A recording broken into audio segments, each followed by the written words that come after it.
bunch of the seniors on the OSU football team decided to forego going to the NFL for a year because they felt like God wanted to do something more. But I think the best part was that all these players, they have legit testimonies.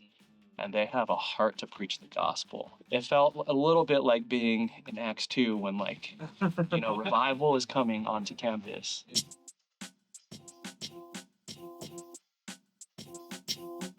All right, hello everyone. Welcome to the unofficial Acts2 Network podcast. I'm Steven. I'm Isaiah. And today we have Will joining us on the show. Good to be here. Yeah, Will, why don't you introduce yourself a little bit? Yeah. How, your pure class. Sure. Where you're serving now, stuff like that. Yeah, my name is Will Wu. I'm class of 2009, from Los Angeles originally. I have peer serving all around the U.S. Got some guys in Irvine, Albert Locke. He's not in Irvine, he's in L.A. Got Nelson up in Michigan. Yeah. Got a bunch of guys in DMV, Nathan Chung. So those are some of the guys in my class. Nice. And you're serving now in OSU? Yep, Columbus, Ohio, the Ohio State University. Gotta make that clear. Yeah. It's important. Yeah. And today's episode is going to be about some cool things that have happened this past fall there. But before we get there, maybe you could just take us through, like, how did you end up at Columbus, Ohio, serving there? And Yeah, well, Chris and I, we were serving at Pittsburgh. We were part of the 2017 church plant. Great scattering. The Great Scattering. And from there, Berkeley. Yep. From Berkeley to Pittsburgh. And then we got to serve there for 4 years. Along the way, we got a chance to do a vision trip out there at one point. Mm-hmm. And then in 2021, there was talk about more church planting. Mm-hmm. And we kind of knew that either our couple or Angel and Judy's couple is probably going to go somewhere. It bounced back many times, many locations. And then we just got asked, hey, what about Ohio State? And we thought, oh, that's a big campus. Sounds good. Let's go. It's a little bit late in the school year. I mean, our team was assembled, I think, in May, right before we left. We landed in July. Oh, my. I mean, we were asked a little bit earlier, but the team was assembled later. And kind of got some people from around the network who volunteered, and then we had the privilege to move out there. So it was really cool. Yeah. So before that, you were in Berkeley, undergrad, and then you guys have some history. Fun connection. Yeah. Will was a senior when I was a freshman. Yeah. Very first student at our church that I met. And then after I graduated, Will was my leader for a year. Yeah. Before you went to Taiwan. Yep. Before I went to Taiwan. Yeah. That's right. You're in Taiwan. You've been in a lot of different places. Yeah. And then I remember when you were my leader, there was a car ride we had where we both talked about, like, hey, would you like go full time one day? And both of us were talking about going full time in ministry for our church. And then when I went full time, we overlapped for about 3-4 months before you went to Pittsburgh. I think so. Yeah. And that was kind of a neat. Office. It was nice. We had a neat moment sharing the office, going, "Wow, that car ride came full circle." Oh, that's neat. 6 years later, right? Yeah, that's cool. So we were the two young guys at HV for a little bit. That was nice. That was pretty amazing. Yeah. So let's just cut to the chase. Let's jump right to it because this is a really neat story. For those of you who don't know, it's like 4 days ago, or at least at the time of this recording. Yeah. NPR did a segment. And this article is called Ohio State University, the Ohio State, they forgot that part. Oh, yeah. University football players are leading a religious revival on campus. Yeah. And it's about these Christian football players, not just any football players, but some of the really well-known. The starters. Yeah, the starters. They held a religious revival event. Yeah. And maybe what people don't know is that we had a role in that. And so maybe you can kind of share about how were we involved? How did that get started? Yeah. Sure. So, this started before the school year, right before the school year, about mid-August. And our professor who sponsors our group, he's pretty well connected with the just campus Christian population. He kind of started a prayer group the year prior for just all Christians on campus. So he's kind of well known for just being a connector. Yeah. And he's had some football players in his class before, I believe, just built some friendships. And it turns out that the OSU football team, there are some solid Christians who have been kind of passing down the faith and reaching the next generation. How has that been going on? I think at least 5 or 6 years, maybe. Wow. So a little bit more recent. They do Bible studies and stuff like that. But really, 2 guys who had graduated, Cam Babb and Master Teague. One of them was in the NFL for a little bit. They're still really connected to the players. They have a really solid locker room. And, they were growing in their faith. while they're on the football team. And so there's just kind of a good culture going there. The guys there, they're really tight, apparently. They're the ministers, the athletes, they've been really solid over the years. And then a vision sparked in their mind. Last year, there were 3 pretty awesome players who could have gone to the NFL. And collectively, a bunch of the seniors on the OSU football team decide to forego going to the NFL for a year, stay for their senior year, because they felt like God wanted to do something more. Wow. Not just to win a championship, which hopefully they do this year, but Not gonna win. yeah, we'll see. I mean, but they want to do something more for God. And, so they're like, hey, we should do something. Now, mind you, this is only a couple weeks before the school year started. And so they're like, let's put on a revival night. Let's share our testimonies. Let's do some praise. And then let's do on-the-spot baptisms. Wow. Now, interestingly enough, the OSU football team's not considered a student group, so they can't reserve venues. So Interesting, right? They make millions of dollars, they can't reserve a venue. So our professor just asked us, hey, I'm connected to the football team. They kind of want to do this revival night. And they're like, we need a venue. Do you think our group could reserve it? I'm like, sure. And he's like, well, it's going to be kind of big. Like they want to make it like thousands of people. And this is very last minute planning. So, there's possible that we're not going to follow all the rules and stuff like that. There might be a few things happening. And I'm just like, well, the football team is they're like gods on campus, right? And these are 3 of the starters. Yeah, it's 100,000 people. And so I'm like, well, what's the worst that could happen, right? The football players are not going to shut us down or anything. So let's do it. And, our student president, put in the reservations. They had to do some back and forth, explain, because it was such a last-minute event of a pretty big scale. Yeah. And we got the venue. So that's kind of our main involvement. What was the venue? The venue was on a giant lawn in the middle of the freshman dorms. Wow. And so there's 4 dorms surrounding it. It's a really big lawn. With like the X. Yeah, there's a little bit of crisscrossy around it. It can fit a couple thousand people. Because at first they were thinking about a 500-person amphitheater. Yeah. But they're like, this is the OSU football players. Like, just the Christian groups alone are going to fill it up. So we need a bigger venue. So we got that venue. And I think what was really cool was, it wasn't just our group. It was churches across the city. I'd say a lot of the campus ministry groups. It was a collaboration amongst all of us. We had a few meeting and planning calls. Just to organize it, to do publicity. They literally put posters, printed thousands of posters, put them on everything, which was part of what we got dinged for. Bible night? It was called the Fall Football Kickoff Night or something like that.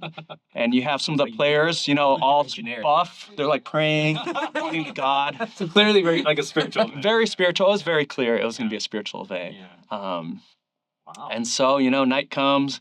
We got to help out with, ushering people. They used our TV screen for pro-pre. One of our staff got to be pro-pre. Another guy got to take video for them. So overall, it was a really cool event, And basically what happened was, people start gathering, start bringing out their lawn chairs. 10, 15 minutes before the event, there's a few hundred people. By the time it started and kind of really got going, I think they estimated about 2,000 people showed up. 2,000. And it started with rock and praise. But I think the best part was that all these players, they have legit testimonies. And they have a heart to preach the gospel. One of the star running backs, Travion Henderson, he was sharing, kind of went through a period of depression after getting injured. But it was God who rescued him. And now he realizes, man, life is so much more than football. Because you could get injured 1 minute and everything's over. Right? And so some of these players, they were just sharing their heart. And at the end, the tight end, man, he's a preacher in the making. He gives this amazing message on Luke 15. He's like, as people are walking by, he's like, hey, you stop. Listen to this. This is, this is a chance to listen, not because we're football. And so, he's like, and everyone's like, what is going on, right? So, so he gives a call to accept Christ. Yeah. People start streaming up to the front. It is amazing, right? And you're looking left and right. There's all these football players there. And just people on the campus are streaming over, making decisions to follow Christ. During the praise time, it was raucous. It was awesome. Wow. It felt a little bit like being in Acts 2 when revival is coming onto campus. And then after that, They did on-the-spot baptisms. They had these 5 football tubs from the football facility, their ice baths. Okay. So they brought them over. We helped fill them up and everything. And then at first, actually, they asked some of the ministers to baptize people, but then realized, like, no, the football players want to do it. So we just, like, hey, you guys do it. And then after the event, as people are getting baptized, we led them to a room where they could get kind of just confirmed in what they like just did. You know, they really wanted to make sure like these guys understand the decision, right? It's not just I want to go into water because football players are putting me in water. So, you know, there was like there was a good 30-minute session where, you know, they're getting Bibles, they're getting connected to ministry groups. All the churches are there. And then yeah, we basically kept going because praise started happening until the cops came and told us we had to close the event. It was past 10 p.m. So we quickly shut down everything as quick as we could, cleaned up, emptied out the baptismals. And man, it was a powerful time. I mean, people are coming to Christ. Some of those people who went to that event, I mean, they spread out amongst all the Christian groups. Yeah, so if you, I mean, like you can see this all online, you know, if you look it up, there's some Instagram videos and everything like that. Yeah. So in terms of the event itself, people can look that up. But Yeah. what was kind of your perspective doing a lot of the background work, having organized everything? What was something that stood out to you about the event that made it like maybe more than just a revival night or like, maybe you can, You know, I think for me and our team, I think it was just kept telling them, hey, we get to play a small part in something bigger that God wants to do on this campus. You know, every single week on Saturday, we have a prayer walk on campus. We're praying for revival. And, you know, God, you know, there's no way one group can do that, right? Yeah. And so How big is OSU again? OSU is about 65,000 college students. No, including grad students, yeah. But 65,000 strong. It's one of the top 5 biggest campuses, I think. And it was just a privilege, I think, to get to play just even a little part, knowing like, hey, our reservation allowed these guys to preach the gospel. And, you know, it was their idea. We just got to be a part of it. And I was like, this is what the church is about, you know, and people got blessed by it. Yeah, I know that's not, you know, always true of like every campus and the Christian groups around that campus, but it is amazing. It's just by the sheer scale that all the Christian groups are like, we need every one of us to be doing stuff, and so that's a really neat sort of culture. Now, that kind of came into play a little later because there was some fallout. Yeah, there was a little bit of fallout. So it like I mentioned, it felt a little bit like the Book of Acts. So afterwards, you know, you expect, you know, this amazing event happened. It's in the newspaper. It's on like the news channels and stuff. And, you know, we expected, okay, well, it's the football players. They're probably not going to like get mad or anything like that, right? Well, turns out, you know, they probably still have to follow their rules. So we get an email from, it's good. You know, they're trying to follow the rules. The school's trying to do what they're supposed to do. But our student president, our faculty sponsor, and we get called in by the school. We have to sit in front of all these very official people telling us all the violations we made over the night, which we kind of knew was going to happen. I mean, posters went to like hundreds of people. It was like everywhere around campus. So you're not supposed to do that. Kind of knew that. But and then, you know, the baptismals, it wasn't on the actual reservation. So you have to list everything. So it's not necessarily that you can't do it, but it was planned in like 2 weeks. So the scale of it kind of was pretty big. So they talked to us. We got a little bit dinged by the campus. We got put on probation as a group, so could still reserve rooms, but you have to pay for it now. You know, at half the normal price and whatnot. So it ended up totaling, with all our reservations, maybe being about $5,000 cost. Which, you know, I'm thinking about like a couple salvations. Hey, you know, totally worth it. But I think what was really cool though was afterwards, a lot of local Christians reached out to us. So they sent out an email, the football revival group, to all the people saying, hey, if you want to donate, you know, the group that sponsored, they had to pay basically for some of that stuff. And then even a local kind of Unite the City group contacted us. Oh, wow. And it's called For Columbus. They put in their newsletter if anyone wanted to donate to help with some of the funds. So it was really cool. Like even through that, a lot of other people got to participate.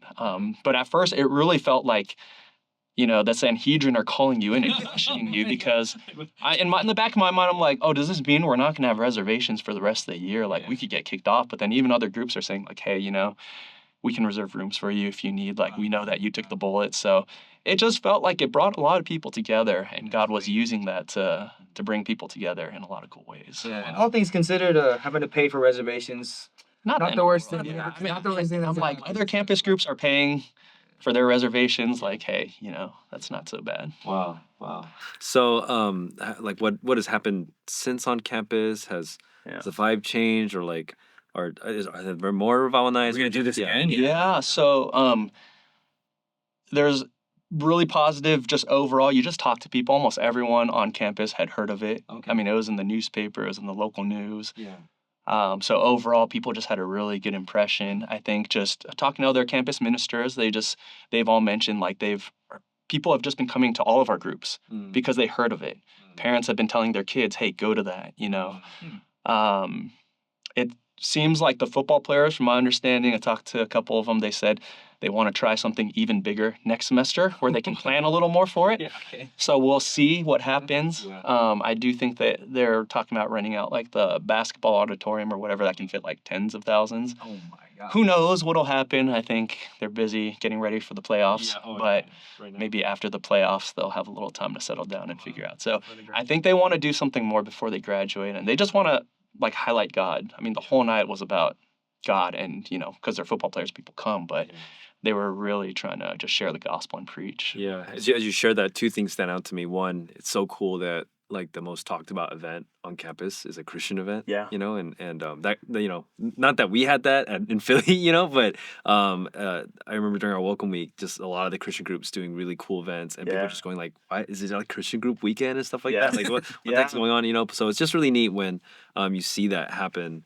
That the Christian groups are so active to reach the campus that's the most talked about thing, right? So that itself, I think, helps just set a certain kind of atmosphere on campus. Second thing is like these football players are seniors, right? And so like they want to take advantage of their last year to make that impact on campus, and that's something we see in college ministry. It's just really neat to see like football players doing that, right? And like how that can impact the campus, and so that's just very inspiring to hear that sort of thing. I had one final question. It's kind of more a personal question for you, but you played football. I did. You did, right? I did. I played for 4 years in high school. 4 years. I did. I was a lineman. Okay. I know I don't look it. And I didn't look it back then, but we came from a very small, humble school. Yeah. So even a guy like me could play a starting position. So you played football in high school. You weren't really Christian at the time. I know your story. Just you're my leader, and then but you're wearing now the shirt from the event. Yes. Jesus one. Oh, is that the?